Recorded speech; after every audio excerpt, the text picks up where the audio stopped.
right, so we're on our way home, back to the shop, from the machine shop. We've got, this will be the third header that I've installed on my 351 this year. Seems that we keep blowing them out. We did have a new one that we bought for it. We messed the flange up a little bit, had to have it professionally re-welded and TIG welded, and this is the one that we're currently using right now, we're about to use. It was brand new. We reinforced the whole cage of it where it meets the, you know, the collector, and just ended up messing the flange up. But we got it all fixed and all straight now. But in the meantime, we had to use a couple of the old On3 passenger headers that we had on the shelf. We reinforced those as well, but you know, in the end, they end up breaking. They end up, you know, getting really brittle, especially if they got a lot of energy going through them. My motor makes a lot of steam, so motors that have a lot of back pressure and make a lot of power with these kits need to have that extra reinforcement in that passenger header. And you know, it's not the best mount steel in the world, or you'd have a, you know, a $4,000 kit, but you know, these are some of the things that you need to take care of when, you know, when you're carrying this type of a kit. So, but anyways, we got to get back to the shop. I got a stick shift event this Saturday. I'm trying to get this header on today so I can get to Thompson Raceway on, you know, Wednesday night Grudge night and shake the car down. So stay tuned. Let me show you this header. So this is what we do. We took it to a belt sander. We cleaned this surface. You can see the dark spots are the high spots, or the low spots for that matter. Well, you can see this one was even a little bit not perfect. But you can see what we did here with reinforcing this header. We went around all these welds. We actually put plates in to reinforce them where they normally blow out and crack. This is a new header too, so it was, and we put a gusset to help support back here. Instead of using the ones that were here, those never really work very well. As for the flange, you can see where it kind of got messed up in the jig a little bit, but we fixed it. It's not as thick as it normally would be, but we fixed it. You know, we blowed it out. We tigged here, and we redid the actual flange. So it should seal just fine for what it needs to do. And we also came up top here, belt sanded this until it was straight, and then we belt sanded this to make sure the seal gets good. So you can see what we've done. We've done a lot of work to this header. I don't have a lot of time to make it pretty, and I'm not gonna do that right now, but I'm definitely going to get this thing in the car. We're starting to fit up this passenger header. Everything went together real nice. I'm pretty sure that flange is nice and straight. All those bolts are nice and tight. I actually, one good rule of thumb is to take, you know, this is the 3/8 I was using, is to take a wrench and stick it on to make it tight. See, you could use a wrench to tighten it. That's a really good mechanic trick, and I got them tight, baby. So I know that part ain't gonna be loose. So, and you can see how much better the flange is here than the old one, as far as how, you know, how it's gonna spool. So this thing should really kick some ass. So here's my crossover. Don't make any fun of this stuff, because this is actually just rudimentary. It wasn't right, it's not right, I'm fixing it. But anyways, we have to clean this out. We're gonna clean this edge out, because I know if there's one thing that's going to be different when I put this crossover back on here and here on the driver's, this is the driver's side, is that this crossover is not going to fit right. So what I always like to do is I like to take, you know, I'll have to grind welds out, and I just re-weld it to where it fits right. Now, when I get this thing set, and I know that my crossover doesn't need to be taken off and reset again, I'm gonna refab this whole thing, at least from here over. I'm not worried about the extension, just from here over. So you can see some of the woes of running the On3 kit and modifying it for your own benefit. You know what I'm saying? And there's nothing wrong with doing what I'm doing, because I don't like that ball and socket garbage that they have in there. And you can see how much nicer this is. But you know, this is some of the things you have to deal with when you're racing. As you can see, this is why I cleared that spot out, because I'm gonna re-weld all this. Now, once I get this crossover fit exactly where I want it, you know, later on down the road, I'm gonna clean all this up. But you gotta make sure your flanges are all nice and even and they're tight. And then you gotta go up here and do the same with this one. So I decided to gut my interior. I know it's not like the right answer, and it kind of goes against everything I do with my car, but I did run a 986 with no interior, or with the full interior, and I even still had my wing in the back. I forgot to take the spare out and everything, so technically I should go faster, But we got the stick shift event going on this weekend, and a couple times a year I always take the interior out to clean underneath of it, and you know, to clean the interior out real good and restore it a little bit if I have to. So I guess it was time to do that. We did a ton of shit to this car today, getting it ready for this weekend. I'm filthy, I'm tired, but I'm about to get this truck hooked up and we're about to go hit the track. So stay tuned. It's Wednesday Grudge night. We finally made it here to the track on Wednesday night. So what we got going on here is I just got the black car off. It's really overcast today, you can see. It's actually really chilly. So I gotta turn the boost down just a tad. But you got Project Hot Wheels here. Cousin Paul driving Project Hot Wheels. Try not to break it today. This will be like pass number 30 or some shit on this T5, right? And then I got the black car here. We had a good time with the header, didn't we? Header went on perfect. It sealed perfect. Turbo went on, downpipe, everything fit just right. And we even got a chance to change the thermostat, the housing, the gasket, the water pump pulley. We're gonna send it tonight. Let's get ready to get in line.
So we made our first pass. I mean, the car was just absolutely flying. I think I was at like 113 at the 8th, or at the mile an hour, but I got in the third and was really giving her some shit, and she just creeped right over to the wall again. So, you know, I was holding that wheel stiff and nice, and just had to make a better pass next time. But I had a terrible 60, which was like a 146, which this car mid 1.3s or high 1.3s all the time, even with the suspension it's got in it. And there's no reason why I can't run a really good time tonight. I know she's going a mile an hour. We took some RPMs. We put a different chip in it today, so I'm curious to see what it's like when we get through the traps. But this pulley change was good. We did this pulley change. We put an E1Z, the E1ZE1 on, which is the like 3.5 inch Foxbody one. I had the bigger one on, which bigger pulleys would be, you know, less water. But, you know, it had been so slick and painted here, and this belt was so old, it was just slipping on it, so.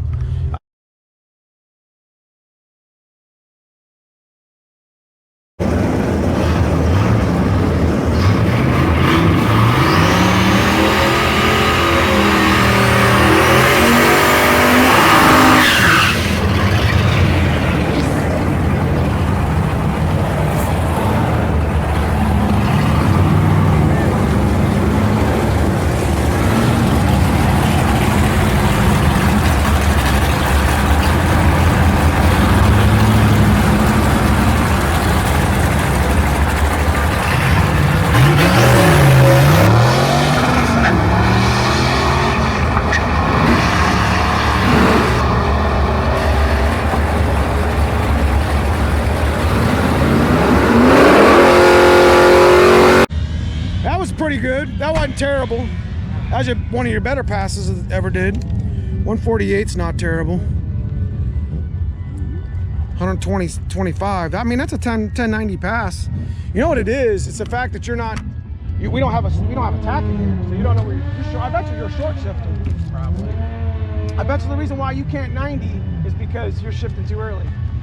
Because I seen that third shift. You watch the video. It's pretty early. One of them, I think third was a little early, so it is what it is. Best I've gotten with this car. Yeah, I mean, it's a learning curve, bro. You know, we haven't done shit to Hot Wheels since I ran a 90, and that's the same boost. We got to put a little, you know, you fast when your console falls out. Okay, so what you see me here doing is flipping slicks. The reason why I'm gonna flip slicks is on a stick shift car, they hit real hard and they start to feather. Even though this is only like 5 or 6 passes on these, I still have to wear them in the same way I would use them. See, they're starting to feather now. Still breaking in though, still breaking in. Next pass should be baller.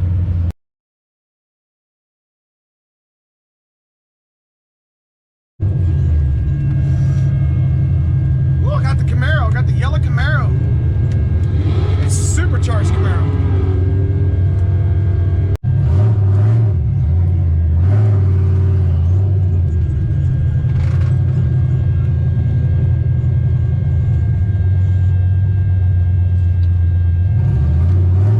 Lockout.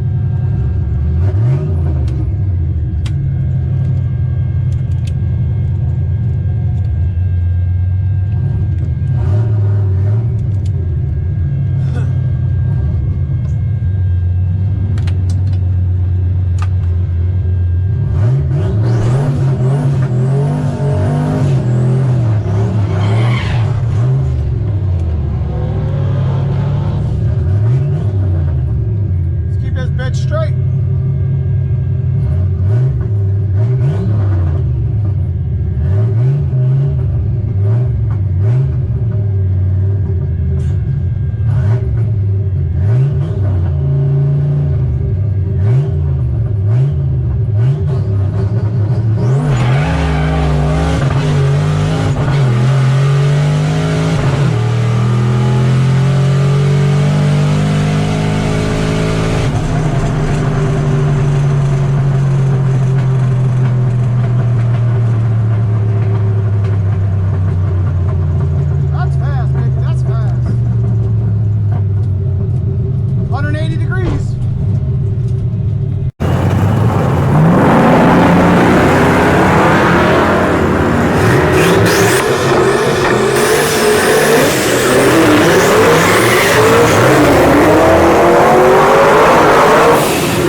Can't figure out why I keep going left.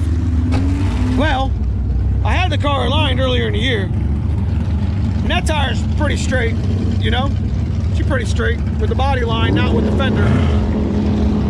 But if you go over here, I keep pulling left. This tire's off. So we're gonna get under there and mess with the adjustment. Well, I'm lucky I caught this shit when I did. We were trying to mess with alignment, and you know, you can see it right here. Look at that. Bent ass fuck. So at least I got it take it home, we'll fix it. I know the car's fast. We'll just have to deal with it at Milan, right? So, thank God I didn't mess myself up here. All right, so I'm gonna quit for the night. My man Tony brought up a good idea, a good thing, and you guys just seen the video. My tie rod is bent AF, and if I had made another hit, I was wondering why this car was just, I mean, it's never been like that, going down the track. But I checked that side over there. It was not only out, but it was wrong. Got it done here in the coupe. Got a badass all motor coupe. And we got a Chevy LSX Foxbody over here.